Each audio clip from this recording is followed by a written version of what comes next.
This is about communicating regulatory intent, and this is specifically with regard to regulation of the financial industry. So let's say something bad happens in the financial industry. For example, the financial crisis of 2007-2008. That was pretty bad. Banks such as Northern Rock failed and had to be taken over. International trading firms like Lehman Brothers failed altogether, just went away. Our lawmakers saw that this was a bad thing and introduced new laws. In Europe, the lawmakers introduced MiFID II, and the main objective of MiFID II is to increase transparency in the marketplace, on the basis that one of the things that led to the financial crisis in the first place was lots of things happening in the background that nobody could see and took everybody by surprise. Regulators are responsible for making sure that the laws are actually implemented by the market participants. So at European level we have ESMA, and in the UK we have the FCA. Now these regulators need to let the market participants know what they need to do to conform with the law, and then they need to actually watch the market participants to make sure that they do conform with the law. So the first part, the communication, is done through documents like this: the Regulatory, Technical and Implementing Standards for MiFID and MiFIR. Now these contain a lot of subsections that try to describe exactly what people need to do. And then we have the regulated. These are the firms in the financial industry who actually have to conform to the law. But first of all, they have to understand what they have to do. Let's say that again. We have legislature, for example the EU. We have the regulator. In Europe that's ESMA, and in the UK the FCA. And then we have the subjects of the law, financial firms, of which there are many. If something bad happens, these people work together in the following way. So someone gets an idea about what to do to make the situation better, and note that the colour is bright green, clear understanding. The legislature, they understand it. They make a law that completely addresses the problem. The regulator completely understands that and produces the documentation to help the subjects understand it. They understand exactly what to do. Everybody follows the law and the world is a better place. But this assumes that communication is perfect. More likely, however, is this. We have our bright green intent, which the legislature interpret, and they frame their law to try and address it, but it's kind of the right shade. It's sort of greeny. The regulator then has a look at that and they kind of get the idea as well, and the subjects are a little bit more blue here. You can see they really haven't totally got it, but at least everybody's in kind of same space. But what is even more likely is this. Because the information flows using pieces of paper, and because people are struggling to understand what these documents mean, everybody out there in the marketplace ends up with a significantly different idea. There's confusion, and it takes a long time to actually get all this resolved and get everybody on the same page, doing the same thing, and making the law actually work and do what it's supposed to do. The problem is the communication. Right? It's just that the message is getting lost from the green star through to psychedelia at the bottom there. How can we make it better? Let's look at it again. Bright green intent, good. The legislature form their law, tell the regulator about it, they then work together. Now, large parts of these rules are actually things which you can solve using software. Some parts aren't. Some things say things like, oh, if you want to trade, you have to get yourself a legal entity identifier, right? And you just got to go off and do that. A software program can't help you do that. You've got to go off to the right place and get your legal entity identifier. But for lots of the regulations, it depends upon having software that can actually solve the problem.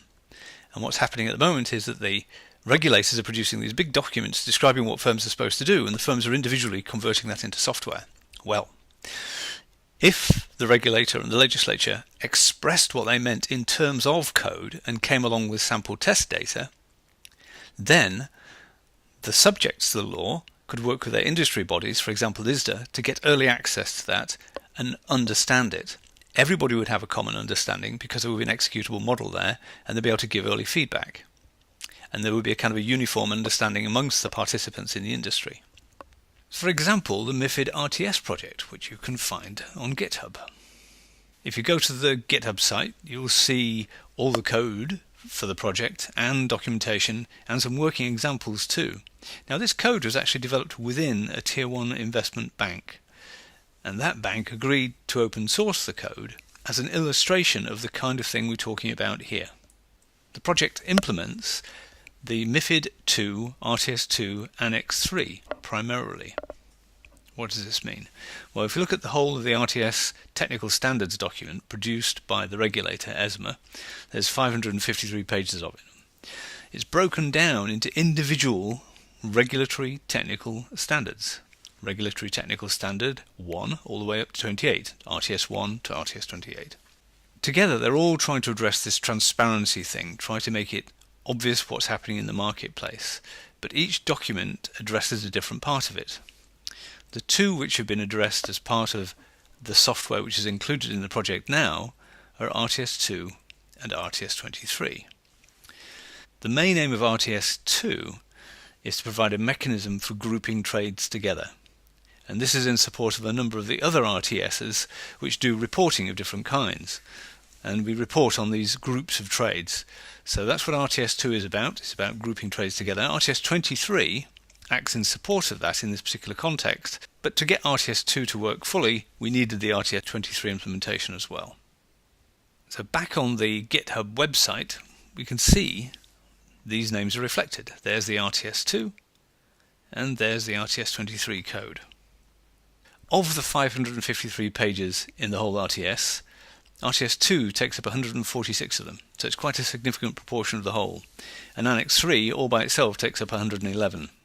So it's about 20% of the whole thing is in this one RTS. If we look inside of RTS2 we find pages like this, and here's one in particular. And each one is describing a part of the rules that we use to do this grouping of trades. Now taking this one really narrow example, let's look at some of the words that we've got in here. This particular one introduces the idea of a sub-asset class, and in this particular case the sub-asset class is deliverable FX options, which is typically known as a DO.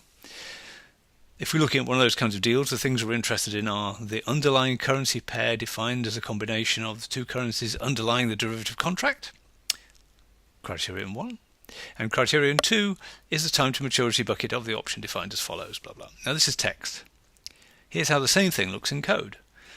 We've got a reference to where in the document to find it, deliverable FX options, DO, and there's the underlying currency pair, and there's the time to maturity bucket. So this says exactly the same thing that we see on the text here, but this is code. Now the benefit of this code is that we can actually execute it. So here we're going to run the code. We import the RTS2 library and the date and time library. We create a sample trade, because remember the point of the RTS2 code is to group similar trades together. We're going to test it out with just one trade here. We run the classification, right, and we print the classification out. And this is what the output looks like for the open source code which implements the RTS2 document. Now, is this right? We think so. We wrote the code, we believe this is correct, but it would be good if we could get this from the regulator in the first place. Why would that be better? Straight away you can actually see what's going on with the code. You can put your own data in, see how it comes out. You can run through all the samples that come from the regulator and see how they work. The code and test data together is unambiguous. You can put the data in, see what comes out, and you know exactly what the rules are. And if in doubt, you can actually send a question off to the regulator in the form of another test. You can say, well, when I ran the code with this data, which looks like our trade, it did this. Is this correct? And if it is, the regulator will be able to then add that back in to the base of test data that is then made available to everybody else. And around it would go. And here we are, really right at the nub of the matter. The point is, it seems to make sense to express as much of the regulations as possible as code with sample data. Some things can't be expressed in this way, but an awful lot can. And for those things, it seems like that will be a better way to go. So the idea is to try and persuade the legislature and the regulator to start doing this instead of just producing big documents of legal text which can only be really understood with the help of a lawyer. But to get this idea over, we need to talk to the people in the EU, in this case, and in the regulators, people like ESMA and the FCA, to get them to think, to understand that this is a reasonable idea. So if you know anybody working on the draft laws and this regulatory documentation, please do send them this video. In the end, it could make the lives of the people writing all the documentation easier, because it would help them to remove internal consistencies in their own documents, and it would make the regulation more effective and mean that it actually works sooner, because everybody would have a common understanding of these bits that are actually implemented in software. It's all about this: communicating regulatory intent. Say it clearly and say it with software. Thank you very much. So please share the project linked, and if you have access to GitHub, please go on there and click the watch and star buttons, because the more popular these things are, the more they're likely to get adopted, and so on and so forth. Thanks again.